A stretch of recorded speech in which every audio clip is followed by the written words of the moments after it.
हाँ, तो उसके आगे बढ़ते हैं उन क्वेश्चंस के। So the 13th question says if m and n are two natural numbers, if m and n are two natural numbers and m raised to the power n is equal to 32, then n raised to the power mn is, इनमें से क्या होगा? 5 square, 5 cube, 5 raised to power 10 और 5 raised to power 12। सबसे पहले तो हम question में जो दिया हुआ है वो समझते हैं। सब ध्यान दे रहे हैं? m और n क्या दिया है? m और n क्या है? Natural number, natural numbers. तो m raise to the power n हो गया 32, ये हमें गिवन है। क्या हम 32 को एक्सपोनेंट फॉर्म में लिख सकते हैं क्या? यस सर लिख सकते हैं।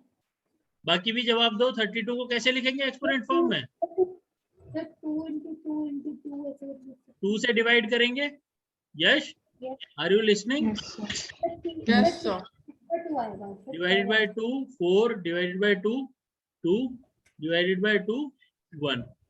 Then you can write 32 as 2 5 2 into 2 into 2 into 2 into 2, or 32 can be written as 5 root 2, तो फिर 5 2 2 raised to the power 5, 2 multiplied by 5, 2 multiplied by itself 5 times। ठीक है, 2 raised to the power 5। अब हमें 32 actual में किसके इक्वल दिया है? m raised to the power n के। तो क्या मैं कह सकता हूं that m raised to the power n is equal to 2 raised to the power 5? कह सकता हूं कि नहीं कह सकता बच्चों? जवाब दो बच्चों। Yes sir. m raised to the power n is written as 32 and 32 comes out to be 2 raised to the power 5। तो ये दोनों 32 के इक्वल हैं, तो मैं इन दोनों को आपस में इक्वल कर सकता हूँ कि m की power n is equal to 35। अब comparing basis I can say m is equal to 2 answer पता चल गया and एक मिनट बेटा, एक minute. And comparing exponents I can say n is equal to 5। अब पूछा क्या है हमसे? n raised to the power m into n, which is nothing but 5 raised to the power 2 into 5, which is equal to 5 की power 5 raised to the power 10, and the answer is C। Easy? Yes. Very good। आगे बढ़ते हैं। Sir retest देंगे? नहीं, आप इसे अच्छे से सॉल्व करेंगे और मेरे को भेजेंगे। आगे बढ़ेंगे, फिर आपका जो या तो 3 चैप्टर टेस्ट होगा। सर आपने इसमें कि सर n की वैल्यू आपने 5 दी है, मतलब n की आपने 5 दी और m की 2 दी है। तो सर आप उल्टा कर देते तो सर ज्यादा अच्छा रहता। सर मतलब 2 की ऐसे 2 की पावर 5 है तो 5 की पावर 2 करने से सर बिल्कुल सही हो जाता। सर आपने m की पावर तो अलग होता ना, अगर यहाँ 25 लिखा होता तो 5 की पावर 2 हो जाता। सर वो अभी तो 2 की पावर 5 ही कह सकते हैं ना, क्योंकि m बेस है और n एक्सपोनेंट है। अभी यहाँ पे 2 बेस है और 5 एक्सपोनेंट है। एक्सपोनेंट को एक्सपोनेंट से कंपेयर करा, बेस को बेस से कंपेयर करा। ठीक है तो सर आप 2 कहां से लाए? सर 2 कहां से लाए इसका? बेटा इसका बेस m है, इसका बेस 2 है, तो बेस को बेस से कंपेयर करा। अगर वैल्यू इक्वल है तो बेस को बेस से कंपेयर कर सकते हैं कि नहीं? यस सर समझ आ गया। बस कंपेयर कर दिया तो m की वैल्यू 2 ले ली हमने। अब इसका रैशनलाइजिंग फैक्टर बताया था मैंने, कुछ नहीं होता, वही होता है कॉन्जुगेट, है ना? हाँ बच्चों, कॉन्जुगेट होता है। अब काफी बच्चों ने इसका रैशनलाइजिंग फैक्टर सीधा ये मार्क कर दिया। अब कॉन्जुगेट तो हमें पता है कि बीच वाला साइन क्या होना चाहिए, क्या होना चाहिए बीच वाला साइन बच्चों? माइनस। यहाँ पे माइनस होना चाहिए, प्लस है तो माइनस, माइनस है तो प्लस। Very good. तो यहाँ पे तो यही वैल्यू दे दी, तो क्या ये इसका कॉन्जुगेट होगा? नो सर, नहीं होगा। Sir minus root 48 minus root 18। Root 48 को आपको क्या करना था? सॉल्व करना था। क्या होता है रूट 48? इसका प्राइम फैक्टराइजेशन करते हैं हम 48 का, तो 2 से जाता 24, फिर 2 से जाता 12, फिर 2 से जाता 6, फिर 2 से जाता 3 और फिर 3 से जाता 1। तो यही लिख देते हैं हम यहाँ पे, it is nothing but 2 into 2 into 2 into 2 into 3। Similarly you would have written root 18 which is equal to 2 into 3 into 3। यही होता। Yes, sir. Yes, हाँ, sir. अब इसमें पेयर किसका बन रहा है? 3 का, इसमें 2 and 2, तो ये वैल्यू क्या आ जाती? Nothing but 2 into 2 root 3 is equal to 3 root 2, which is equal to 4 root 3. तो एक्चुअल में root 48 plus root 18 is nothing but 4 root 3 plus 3 root 2. अब इसका कॉन्जुगेट क्या होगा बच्चों? 4 What is- root 3 Very minus good. 3 root minus 2. 3 root 2. Very good. तो answer क्या हो गया? ए. समझ आ गया बच्चों? Yes, Yes, sir. sir. Very Yes, good. sir. 4 root 3 minus 3 root 2 आपको सॉल्व करना है और सॉल्व करके फिर आंसर निकालना है. चलो next question is 3 root 12 divided by 6 root 27. इसमें आपने या तो ए आंसर मार्क किया है, किसी ने डी आंसर मार्क किया है. इसे करेंगे कैसे? हमें दिया क्या हुआ है? 3 रूट 12 अपॉन 6 रूट 27. इसे फिर से हम क्या करेंगे? सॉल्व करेंगे. 3 इंटू रूट 12 को क्या लिख सकते हैं? 2 इंटू 2 इंटू 3 लिख सकते हैं, क्योंकि 12 का प्राइम फैक्टराइजेशन यही होता है. Sir 2 root 3. Very good. और यहाँ पे हम इसको लिख सकते हैं 3 into 3 into 3 sir 3 is equal to, इनमें पेयर बन गया 2 का, इसमें पेयर बन गया 3 का, तो हम लिखेंगे Yes. It is nothing but 3 into 2 into root 3 divided by 6 into 3 into root 3. अब इसमें से कैंसिल क्या क्या होगा? सर 3 कैंसिल हो जाएगा और रूट 3 कैंसिल हो रूट जाएगा. 3 कैंसिल, 3 से 3 कैंसिल, 2 से 6 कैंसिल, यहाँ 1 यहाँ 3. आंसर क्या आ गया? 1/3. 1/3. 1/3. ऑप्शन डी हो गया करेक्ट. समझ आ गया बच्चों? नहीं आया? Yes. आ गया. Very good. आगे देखते हैं. अब आते हैं सेक्शन बी पे. ये तो आपकी रीजनिंग हो गई, ये आपके रिप्रेजेंटेशंस हो गए. बहुत छोटे छोटे रीजनिंग है, ज्यादा बड़े रीजनिंग कोई भी नहीं है. आप डायरेक्टली कर सकते थे इसे. ठीक है. इसके बाद सेक्शन बी सब्जेक्टिव पार्ट. अब इसमें सिंप्लीफाई दिस. इसको काफी बच्चों ने सही किया है, काफी बच्चों ने बहुत गलत किया है. गलत क्या है मैं बताता हूं. अगर आपका 2 + 5 raised to the power 6 लिखा है, तो आप 2 raised to the power 6 + 5 raised to the power 6 कर देते हो. ये गलत है बहुत ज्यादा. क्योंकि बीच में इनटू होना चाहिए सर, तभी हो बीच सकता है. में प्लस है. आप इन दोनों को पहले प्लस करोगे फिर रेस्ट टू दी पावर करोगे. बहुत सही बात बोल रहा है ये कि बीच में इनटू होता तो हम ये सोच सकते थे, पर बीच में प्लस है, ये बात ध्यान रखनी है हमें. तो अब यस इसमें सर, क्या मेरे को करेंगे? समझ नहीं आया था. Is equal to 5 multiplied by 8 raise to the power 1/3 plus 27 raise to power 1/3. 8 की पावर 1/3 को मैं ये लिख सकता हूँ third sir root of 1/6 common हो 8 जाएगा. Plus third root of 27. Sir हम 1/3 को कॉमन नहीं ले सकते क्या? Yes, sir. बेटा वन तो अभी 20 मैंने बताया कि 1/3 कॉमन कब आता है?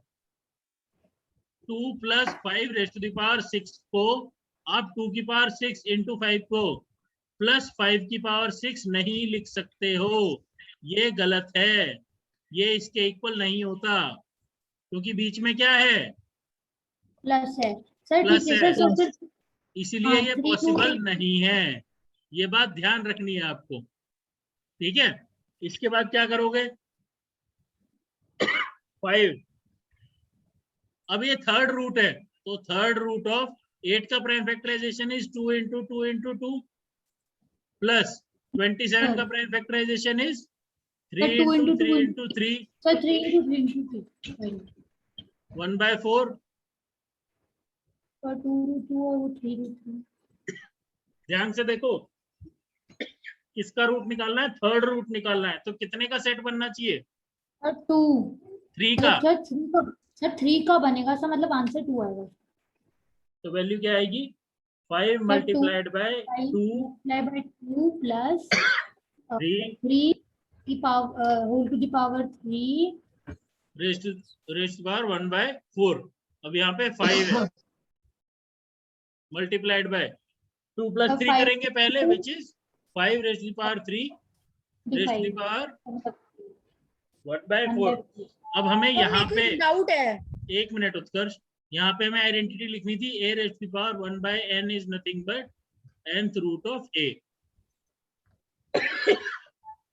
तो पहले हम सर सब कुछ सॉल्व कर लेंगे, बाद में जब लास्ट में 1/4 बचेगा तो फिर ये वाली प्रॉपर्टी लगाएंगे। ये प्रॉपर्टी लगाएंगे। Very good. हाँ उत्कर्ष, क्या डाउट है? सर मेरे को डाउट है सर, जैसे यहाँ पर उनकी 8 और 27 की 1/3 है, तो हाँ। अगर 1/4 होती तो अगर 1/4 होती तो हम 4 का वो लेते, क्या 4 का बोलते हैं, सेट 4 लेते, का सेट लेते, पेयर Okay, बोल लो sir. या सेट बोल लो, पर पेयर तो 2 का ही होता है। हम यहाँ पे सर अगर चार नंबर ही नहीं होते अंदर तो हम वैसे ही छोड़ देते, हम उसको इस फॉर्म में छोड़ देते या फिर इस फॉर्म में छोड़ देते। और सर अगर जैसे कि वहां पर पावर 1/3 दी हुई है हाँ जी, है ना, और 1/3 जब दी हुई है और जैसे और मतलब जैसे यहाँ जैसे वहां पर 8 है और हाँ। उसकी जगह कोई और नंबर दे देते जिसके 2 का पेयर बनता है ना कि 3 का, तो फिर हम क्या करते हैं? तो जैसे अगर यहाँ पे 1/3 दी है, ठीक है, और यहाँ पे सपोज 12 दे देते, सपोज ये हाँ। देते 12 की पावर 1/3, ठीक है, तो हम Yes, sir. इसको लिखते 2 × 2 × 3। यहाँ पे हमने 3 कर दिया, अब इसमें 3 का कोई पेयर ही नहीं बन रहा, 3 का Yes, अब sir, मैं सेट यही ही नहीं कह बन रहा, तो हम इसको ऐसे ही छोड़ देंगे। Okay sir. ठीक है, अगर मान लो ऐसा होता कि ये 16 दे देता, 16 की पावर 1/3, तो यहाँ पे तो 4 आ जाते, ठीक है ना। तो सर फिर 2√2 हो जाता। इसमें हम 2 करते और within bracket third root of 2 करते। सर समझ क्या आया? सर 3√2 से ये आपने को लिखा? देखो ध्यान से देखो, अगर यहाँ पे 16 दे देता तो हम 16 का प्राइम फैक्टराइजेशन 2 × 2 × 2 × 2 करते। Yes sir. इसमें से 3 का सेट बन गया तो एक 2 बाहर आ गया हाँ। और एक 2 अंदर बच गया, इसको हमने थर्ड रूट ऑफ 2 की फॉर्म में लिख दिया। ओ अच्छा, ओके ठीक है, अब यहाँ पे हम दोबारा आइडेंटिटी लगाएंगे। इस वाले क्वेश्चन पे आ जाओ वापस से। यहाँ पे हम दोबारा आइडेंटिटी लगाएंगे। क्या आइडेंटिटी लगाएंगे? इसको ध्यान से देखो, तो ये 5 रेज़ टू पावर 1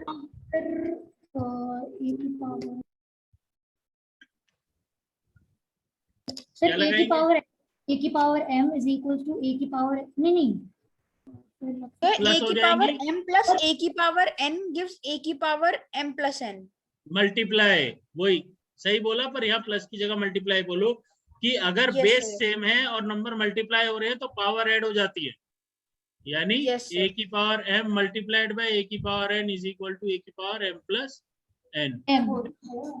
ठीक है, देन इज इक्वल टू 5 की पावर 1 + 3 कितना होता है? 4 रेज़ टू पावर 1/4। अब यहाँ पे फिर से आइडेंटिटी लगेगी। सर इसको a क्या की करेंगे? पावर m इंटू a की सर a की पावर m यस बोलो। सर ये वाली हाँ, कौन सी? a की power m sir raise a to की the power power m n is whole to equal the to a power की n पावर। गिव्स a की पावर m इंटू n। बहुत अच्छे। Yes. 5 की पावर 1 आएगी सर, 4 4 कट जाएगा। सर Value आ 5 की जाएगी। पावर 1 है sir answer. Which is equal to 5। ये आपका करेक्ट आंसर हो। ठीक है, therefore 5 is the simplified form. 5 is the simplified form. ठीक है, ये सिंप्लीफाई हो गया। अगला क्वेश्चन देखें। अगला क्वेश्चन तो जाना पहचाना सेमी सर्कुलर मेथड है, which is this: represent the real number root 8.5 on the number line। उसके लिए क्या करेंगे? सबसे पहले mark the distance 8.5 units from the fixed point A. ये सारे स्टेप्स करेंगे हम, ठीक है, और इन स्टेप्स से हमारा आंसर आएगा। अब कुछ बच्चों ने नंबर लाइन बनाई है, कुछ बच्चों ने नहीं बनाई है। प्रीशा की जो आंसर आ रहा है वो 3 के भी उधर आ रहा है, तो प्रीशा आपने मेजरमेंट में कहीं कोई इश्यू किया है तो एक बार ध्यान से देख लो कैसे प्रोसेस था, दोबारा समझ लेंगे। रिप्रेजेंट और नंबर लाइन। सबसे पहले हम एक लाइन बनाएंगे जिसमें ए और बी पॉइंट मार्क करेंगे। कितने डिस्टेंस पे? सर 8.5 के डिस्टेंस पे ए और बी करेंगे सर। Very B good. से सी मीटर, 1 यूनिट पे, BC. मतलब 1 यूनिट। 1 यूनिट पे है ना। अब ए और सी का परपेंडिकुलर बाइसेक्टर बनाएंगे सर और फिर ओ पे रख के ए ओ से पे सर कंपास। वेरी गुड, ये सेमी सर्कल बना देंगे। ठीक है, Yes, sir. सेमी सर्कल बनाने तो के फिर- बाद हम तो बी B पे क्या और- करेंगे? 90 डिग्री सर। बी पे 90 डिग्री बनाएंगे। 90 जो- डिग्री बना देंगे। जहां पे कट करेगा उस पॉइंट को हम डी बोलेंगे। ये जो पॉइंट Sir, है एक ये डी, minute. ये वाला पॉइंट है। सर ये जो सर ये वो कितने line मार्क्स का यहाँ था? पे drop कर देनी है, सर, ये नीचे 3 मार्क्स number। का। सर आपने मेरे को 2.5 क्यों दिए हैं? आपने डायमेंशंस नहीं मार्क करी होंगी या नंबर लाइन पे नहीं प्लॉट किया होगा। सर आपने वहां पर लिखा है सब 0। सर आपने एक 0 बनाया है। सर अब मुझे भी Zero? 2 ही दिए। सर आपने मेरे को 0 नहीं दिया सर। आपने यहाँ पर 0 मार्क किया है कि आपको यहाँ पर 0 लगाना चाहिए था। हाँ, सर आपने वैसे नंबर मेरे को लाइन पे 2.5 प्लॉट नहीं मिले किया। हैं। आपने नंबर लाइन पे प्लॉट नहीं किया, इस वजह से। आप अब बता रहा हूँ कैसे 0 लगाना चाहिए था। ये देखो आप ये हमारा रूट 8.5 आ गया ना। हम इस पे बी पे Yes, कंपास रख के हम इसे यहाँ पे ड्रॉप कर देंगे तो हमारा जो ई पॉइंट आएगा ये हमारा रूट 8.5 हो जाएगा, है कि नहीं। अब इसी को नंबर लाइन पे कैसे प्लॉट करेंगे इसको देख लेना। कैसे करते हैं हम, यहाँ पे इस पॉइंट को 0 मार्क करते हैं बी को, और उसके बाद इक्वल डिविएशंस पे आर्क लगाते हैं 1 यूनिट की आर्क। ठीक है, उसको हम नंबर लाइन पे पॉइंट्स मार्क करते हैं। ये सारी नंबर लाइन पे पॉइंट्स होते हैं 0 1 2 3। अब ये हमारी नंबर लाइन हो गई। ठीक है बच्चों, ये हमारी नई नंबर लाइन हो गई। अब इसी नंबर लाइन पे आप कह सकते हैं we can see that E is the point on the number line with B as 0 which represents root 8.5। ठीक है, E पॉइंट है जो रूट 8.5 को रिप्रेजेंट कर रहा है। ठीक है बच्चों, Yes, sir.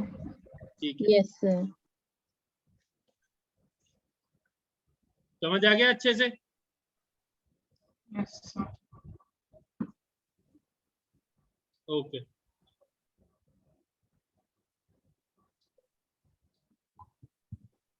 चलो आगे देखते हैं।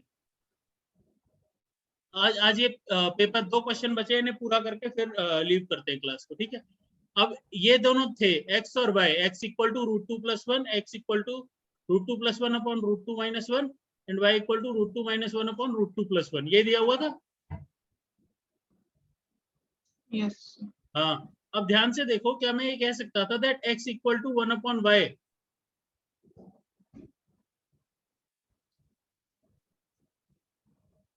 कह सकता था कि नहीं?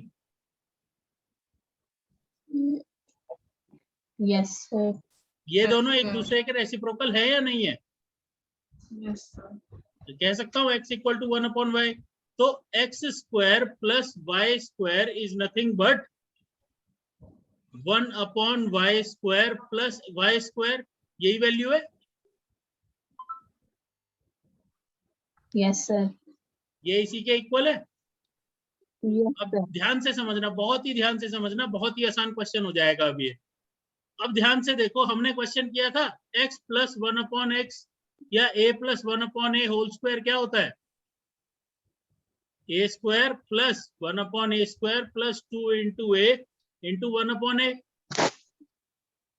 यही होता है ना? Yes, sir. Yes sir. हाँ, तो आप Yes. इसको हम लिख सकते हैं।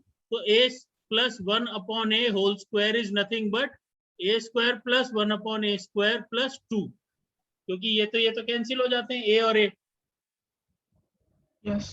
है ना। तो हमें इसकी वैल्यू निकालनी है। तो ध्यान से देखो, मैं a की जगह y कर देता हूँ, हर जगह जहां a है वहां y कर देता हूँ।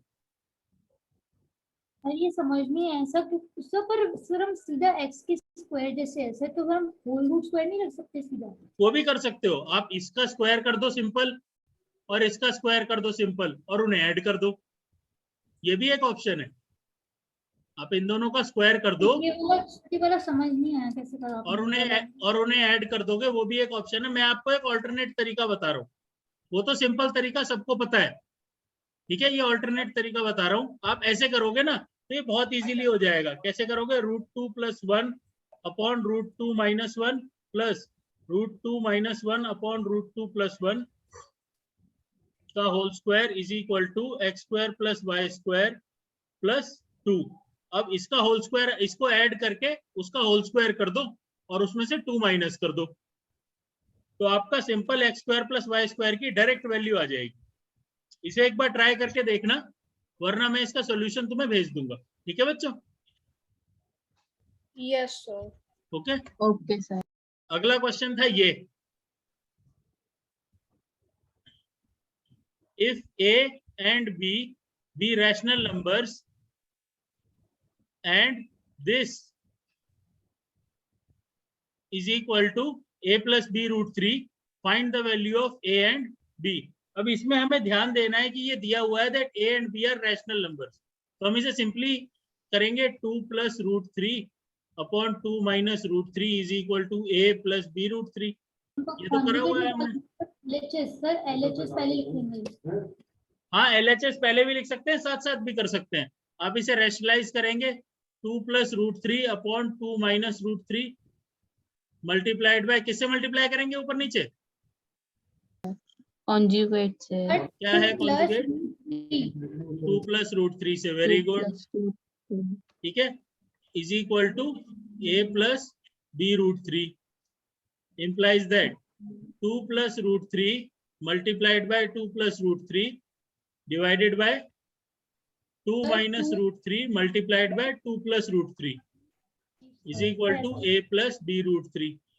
अब यहाँ पे क्या लग जाएगा? a plus b into a minus b। Yes sir. और यहाँ पे a plus b का होल स्क्वायर, तो 4 + 3 + 4 √3 डिवाइडेड बाय 4 - 3, यही आ जाएगी value. Yes, sir. Yes sir. यही आ जाएगी, ठीक है। तो हम यहाँ पे क्या लिखेंगे इसके बाद? implies that 7 + 4 √3 upon 1 is equal to a plus b √3।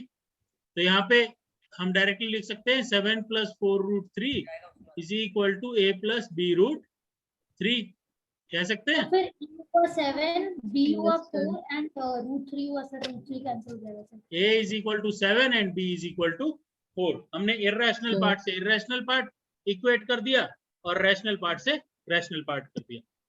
सबको समझ आया? Yes sir. आ गया? Yes, sir. चलो, अब इसको अच्छे से कर लेना, कोई भी इशू आए मैं वीडियो डाल दूंगा, वीडियो देख लेना, ठीक है? Okay sir. Okay, bye guys, all the best. Bye, sir. Okay, bye.